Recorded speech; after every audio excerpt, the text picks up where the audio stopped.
when Nancy asked me to do this maybe 4 weeks ago, I said, okay, let's do it the 1st of March. I won't be as busy as the end of March, etc.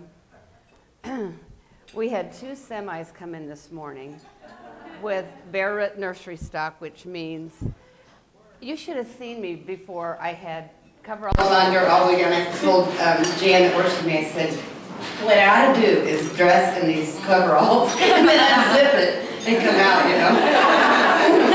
But anyway, it is exciting this time of year, you know, because we are so busy.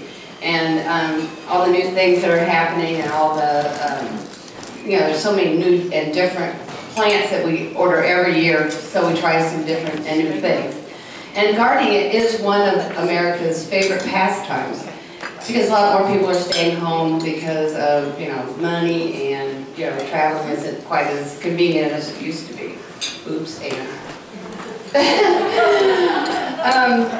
But I think it's time that we shed our boots and shed our coats and get rid of our kids and everybody get outside and get some work done. The weather always makes us, you know, the weather is the most important thing, because if it doesn't cooperate, then sometimes we don't get things done when we want to, especially when our weekends aren't nice and sunny. You know, they rain all weekend. But the other thing that really, really affects is the soil.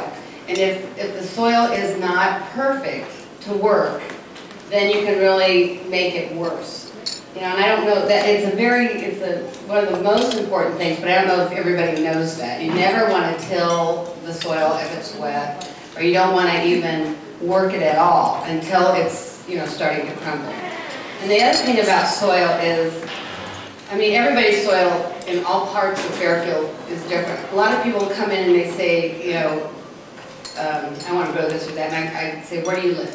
Because in the older parts of town, where like 6th Street or Main Street or, you know, just anywhere in the older parts, the soil's usually pretty good because of all the worms and the, you know, just because of, you know, all the things that have happened. Just the grass being mowed and everything else. Then our newer subdivisions, then you're into that more of a clay type soil, because a lot of people like to build where there's oak stands or a lot of oak trees, or they like to be in the trees. Well, that is like the worst soil. That's what we call white oak soil. And I guess I had to learn the hard way just like everybody else. And when we went to do this landscape job for someone that lived over there, we're doing a perennial bed. And we just kind of, you know, put the stuff in the soil that was there, and literally we had to go back, pull every perennial out, totally dig all that soil out and redo it, because, you know, it just, the soil didn't drain right, and it was awful. So we literally went back and put everything out, and we did it. So don't do that. Always prepare your soil first. Now, the other thing that we do is, even if we don't like take all the soil out at a foundation area or in a garden, at least every plant that we plant, we dig huge holes. And we bring a prepared soil mix with us, and we, you know, really make at least, you know, the hole that the plant goes in really, really good. So that's just part of it, you know, that's part of planting anything, is that you make sure that you do it right, because, oh, there's nothing that makes poor old Terry Klein madder when he has to go back and replace them. So we do have a lot of standard plants that we use because we know they do well. You know, spireas and, you know, roses do well, or, you know, we kind of have the things that we know do well, because if it's going to die, and if you just got to go back and replace it, that doesn't fly too well. So anyway. The other thing that a lot of people like to know about is weed control. You know, once you do have your garden in, one of the things that we use is called, it's a pre-emergent herbicide, and you can buy that in an organic or in the chemical form. The organic was developed at Iowa State. It's made with corn gluten, which and again, what it does is it puts like a film across the soil or a weed barrier, and then the little weed seeds can't germinate. So we use trapland, or a granulated type, and then also we mulch 3 inches deep, and we do not use that weed barrier. That weed barrier tends to flip up, and you got to cut so many holes in it to make it work. And also some of them are cheaper, and they actually will hold the moisture. It used to be, the old days, we used black plastic. And then when we would tear people's shrubs out after, you know, say we were to totally redo it, and you pull that black plastic up under the rock, the roots would be right up against that plastic because they were trying to get air. You know, that's one thing that people don't understand is roots need air as well as water, and they were just literally sucked up to the top to try to get, you know, more air. So don't use black plastic. And the other form is just cultivation. You know, we do that in our gardens, but there are people that do not like mulch. I mean, I've talked to other perennial gardeners, and they firmly believe in, you know, just keeping it cultivated. Well, since I didn't get my mulch on last year, or maybe the year before, it was still sitting in a pile at the farm. And what I did, and it worked out pretty good, is you know, don't let the weeds get too big. But I took a real flat shovel, and I would just, you know, skim them off, and that worked out pretty well. So, you know, I try things all the time, and a lot of it's just because I don't have time to do all the things that I want to do. Now on the propagating part of this, you know, propagation is anything from starting seeds to as complex as grafting. Like, I don't know if everybody knows, but most all the trees that we sell are grafted. You know, and we all know that about apple trees. You know, apple trees, they have the rootstock, and then they have the top, which is the fruiting or the mother part of the tree. And most of your shade trees are all grafted now too. What they do is they pick, you know, a tree that has really good form or good fall color. Seedless trees, that's really big because all the seeds fly around and then they get in your garden. So seedless is also a real big attribute. And so that grafting is, you know, really, really common. But we won't get into that because it's really complicated. And also, I've done it some, and you really would have to be kind of an avid gardener to propagate by grafting. But we can start seeds, and one thing to remember is the bigger the seed, the easier it is to get to grow. So like a sunflower seed, or you know, your beans that you put in the garden. Then if you go down to little seeds, then they're a lot harder because people tend to plant them too deep. So you don't want to bury those, you know, you just want to kind of, and even grass seed. You know, all you do when you put grass seed out is you just kind of get the soil to just touch it. And, you know, maybe mulch it with some straw or something just to keep the moisture there. But the thing about, you know, it's nice to do seeds because it does save money. But then you get all these little plants, and then you got to tear some of them out. And that's one thing, you know, you actually have to thin them so that the one plant can grow better. So that's one of the things. And if you're going to start seeds inside, and a lot of your perennials or annuals, if you start them inside, they're going to be blooming sooner. That's one of the points. Some seeds, flower seeds like your zinnias, your marigolds, you know, that's fine to put those outside. Morning glories, but some of your varieties, like maybe like a seed geranium or some of that stuff, you want to start those inside because it takes too long for them to come to the blooming stage, and you kind of miss it. So again, it's a special seed medium. You know, you put them in flats, and again, you have to be so careful about. You got to make sure your flats are clean because you can get diseases really easily, and again, you'll have to thin them, and then you have to transplant them out, and then you have to put them outside for a little bit, and then bring them back in, and so it's a little more, you know, it's a lot of work. And one time a nurseryman said to me, he goes, grow what you can grow well. and let somebody else grow the other stuff. And you know, it really makes a lot of sense. So the things that we do well, we grow. And the other things we buy in. And it's just like this morning, I unloaded all that nursery stock. We do pot all that stuff. But we let the growers grow it, and then they bare root it and send it to us without the dirt on it. And then we'll grow it on from there. Now the other part of propagation, which you guys will do, or should do, or often will do, and that's, you know, just actually dividing like a hosta or a daylily or something like that. And I brought some examples here. I don't want to get dirt all over.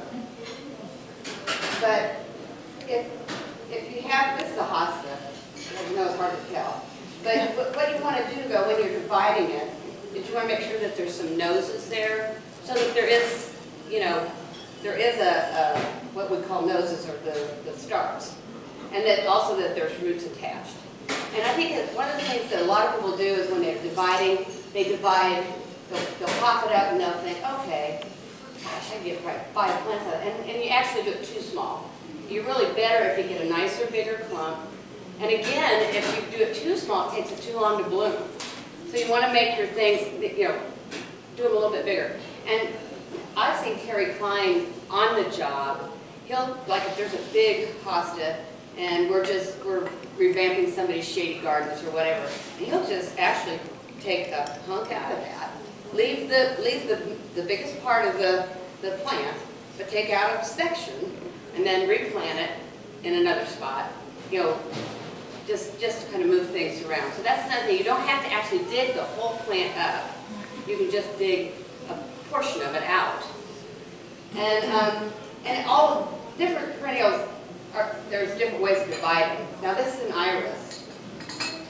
And you kind of want to inspect irises because sometimes they're rotted and they also get borers. And so that's one thing you don't want to do is give somebody else your problems.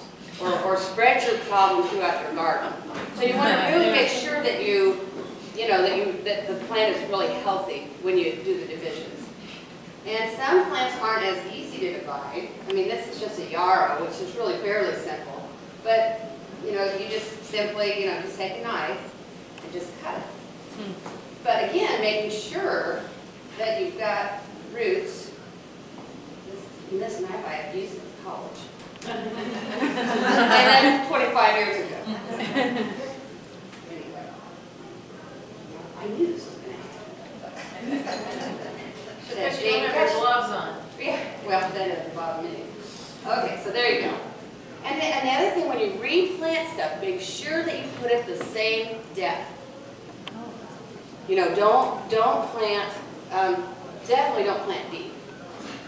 But you want to, and when we mulch so high, we set stuff a little bit high.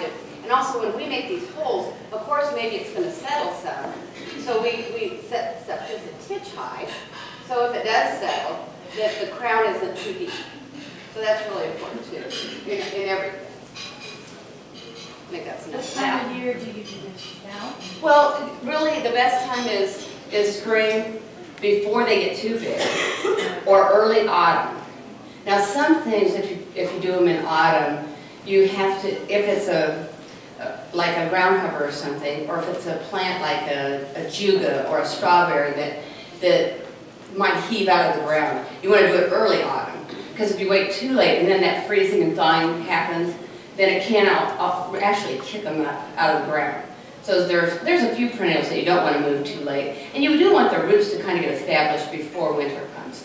But, you know, as far as our containerized stuff, we plant clear till December 10th, any perennial. So it's pretty, you know, but really, you know, you're not disturbing the roots much there. So, the other thing about ground covers, you know, if you go to the nursery and you get some ground covers. You know, it's really easy to start spreading that out. And that's done by, if you have the stem, and I don't think I have anything good to show you, but like a stem, or just say the runners. Let's talk about ivy, for instance. And you've got the runner of the ivy coming out, and if you take off the leaf of it, that underneath that is the leaf nodes, and that's where the roots are going to come out to root the plant down. So then you get a bobby pin or something and just stick it down into the ground, and then when it roots, you can cut it off and then move it a little bit further or whatever. But you can really encourage like vinca or a juga or any of those ground covers by just kind of, you know, working with them and keep spreading them out and getting them going different directions so you do get that nice ground cover. So that's another thing I wanted to bring up.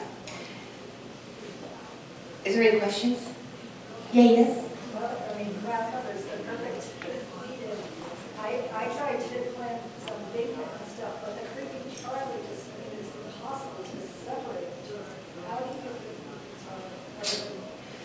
Well, and with the thinking, you try and pull it out, and you're so intertwined.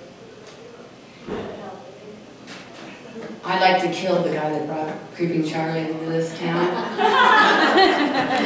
And really the only way to kill it, now the reason it's hard to kill is because not only does it start by runners, but it also seeds itself. So even if you had Roundup and you sprayed it and it died, well, there's still those existing seeds that are going to come up too.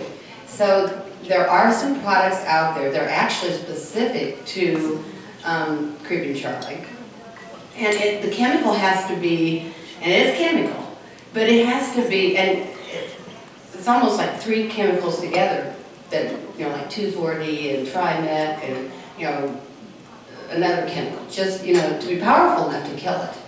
And then you got to stay on it. You got to, every couple of weeks, you got to be doing it again. And it's just really hard. But one of the things too is, if whatever you're growing can grow taller than Creeping Charlie, you can sometimes crowd it out. I mean, that's just like a dandelion. The shorter you mow your grass, then that leaf just sits there and gets all the sunlight. So you really want to have your grass long. You don't, you know, set your mowers up to 3 inches and don't let your husband cut it until you know, it's 4 inches. You know, don't mow so often. Because that's what promotes those broadleaf type weeds, is because it gets the sunlight. And the same with Creeping Charlie. Now what happens is it's usually under shade. And I know it's really difficult. It's on the north side of my house. I don't know if, I mean, either live with it or take, you know, what you have to do is move the vinca out. And then you have to almost pick every bit of that out too. So it's just, but I don't know if you could let it grow, the vinca grow higher. Yeah, yeah. What are we? Oh, it's just a little round-leafed, it's a weed. It's little purple flowers, aren't they cute? I've had people come in, huh? I love it. It's Well, beautiful. see? It takes over everything. Well, then your neighbors hate you a little bit later. Yeah, that. First line is trips for trees. And are you supposed to paint those or put something on where you No. cut the branches off? No, Nothing? no. It used to be they wanted you to paint them. But now Iowa State says that's not necessary. And another thing about trimming trees is, you know, you got this big branch. If it is a fairly good sized branch, to cut the weight of the tree off first, or the branch first. Because some of those bigger branches, if you cut right here, then it'll pull down onto the, you know, some of the tree too. But there's another important part, and it's what it's called is the shoulder of the tree, the shoulder of the branch.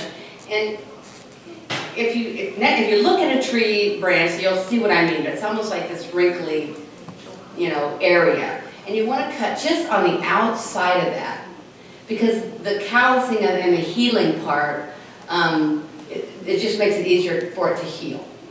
And please don't let them get too big before you cut them. Once a branch gets the size of a nickel, that's the time to cut it. You know, everybody buys these little trees, and their branches are clear down here, and you don't prune it, you don't. Well, pretty soon the branch is this big. So you really want to, once they're about the size of a nickel, then start trimming them up.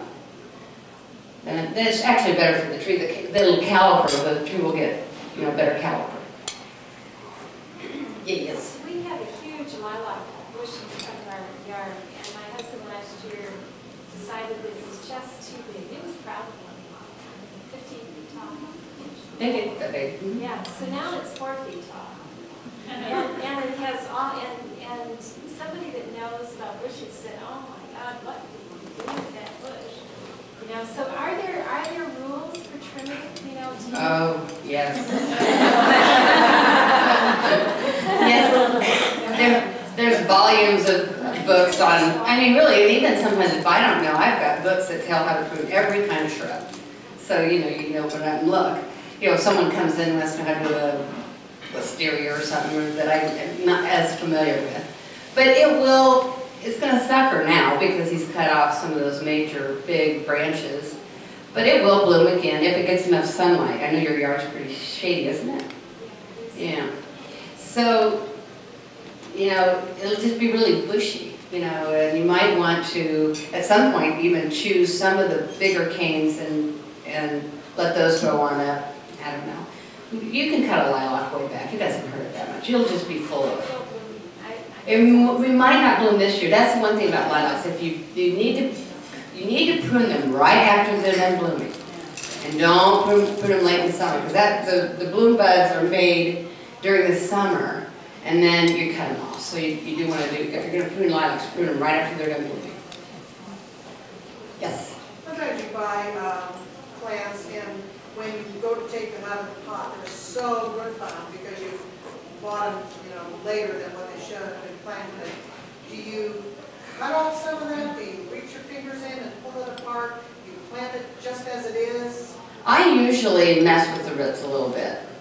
It's kind of this little natural thing, I think, you know. But I do. I will. And if they're really root bound, I have also, you know, just cut them.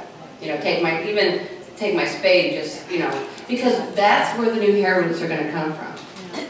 So yeah, I don't get too severe with it because the plant will go in shock. But you know, just a little bit, it doesn't hurt. Yes. We just bought a house and there are people who had it before planted about a dozen arborvitae trees within 1 to 2 feet of the house. So is it possible to make that into a hedge? They're about 4 feet tall now, or should we just pull them out and move them someplace else? And you know, that's the biggest mistake people make, is they plant too close to the foundation. Always, always you want to be at least 4 foot away because you want to always walk behind them for some reason.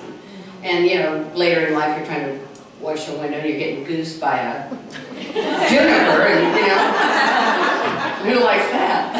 So, but one thing about arborvitae is they're very easy to move.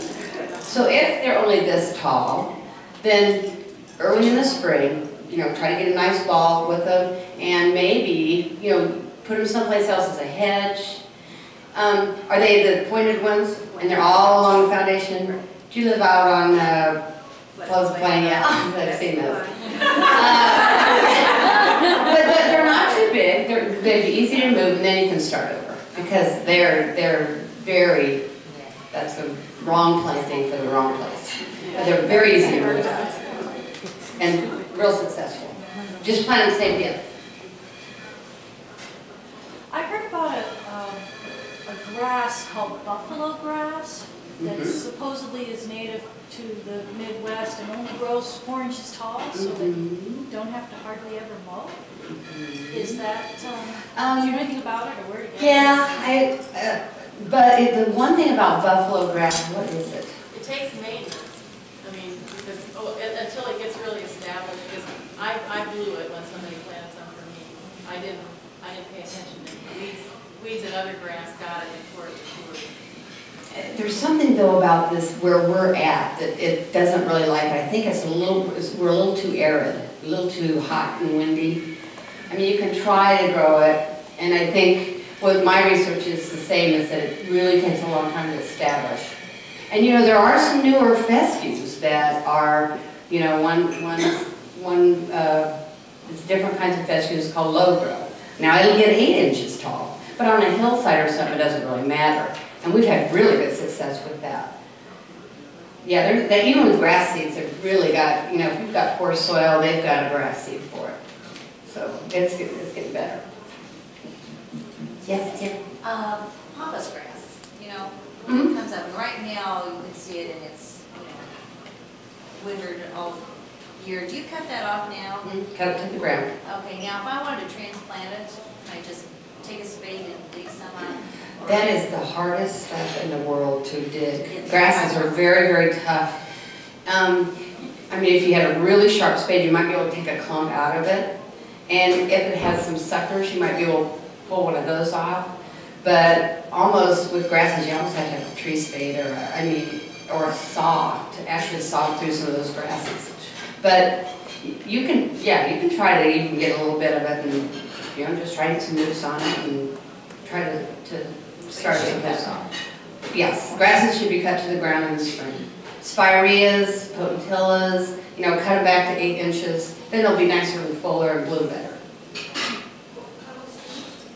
Pardon? Oh, potentillas, yeah. And that's another plant that really doesn't like Iowa that much. It's really a mountainous plant, so make sure if you have potentillas that you water them a lot and, and trim them back in the spring. Yeah. And water them a lot because they don't like it this hot. And spray them down with water because they get spider mites.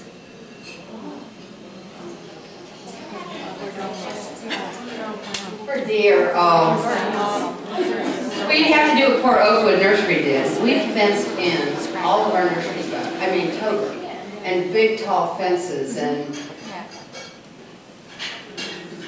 Well, let's talk to the DOT about the deer. No, because we live right by that park. That nursery is right by that park, and we really, really get hit. All the time. But that liquid fence is what we feel is one of the best things. And there's a lot of fencing and stuff, new stuff, to fence them off. And protect your young trees when they're young. Once they get bigger, they won't bother them as much. But that liquid fence really does work well. And it's a spray. It's called liquid fence. It's just a spray that they don't like the smell. Spray on the tree. And a lot of it helps against rabbits. So a lot of people that are used get eaten by rabbits, and your vegetables or not your vegetables, but just some of your perennials. So that's the best stuff. So. It doesn't hurt any of the plants? No, it's real organic. It's garlic and it stinks. It does.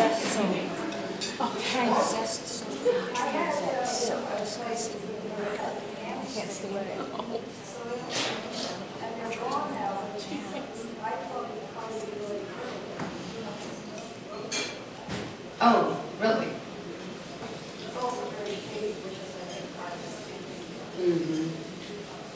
Well, what I'd probably do is dig that. Is it a huge area? What I'd probably do is dig some of that out and put some other soil back in there, and then try to grow something that likes the shade, hosta or something else. But and sometimes irritate plants because they they tunnel all around them but you might, if you can't grow anything else on there, I would get rid of that soil and put some other more organic stuff with it because they change the soil. Yeah. Yes. Holly bushes. When do I prune them? I'm scared to because they're so catchy, keep them alive. Let's see, holly blooms in the spring, and I would think it's an evergreen, I'm guessing, but I think you could almost prune them. I just wouldn't prune them till after they're done blooming. Okay. And then, are they big, or are they? No, they're still small. Yeah. But they're getting spit like that. Oh yeah, anytime you get those army things, just cut them off, and round them off so they have a nice shape, and that'll help fill them out. But don't cut it clear back, Right. leave a little bit, and then it'll fill it. Yeah, and always cut right above a leaf, okay? Again? Don't we have to get back to work?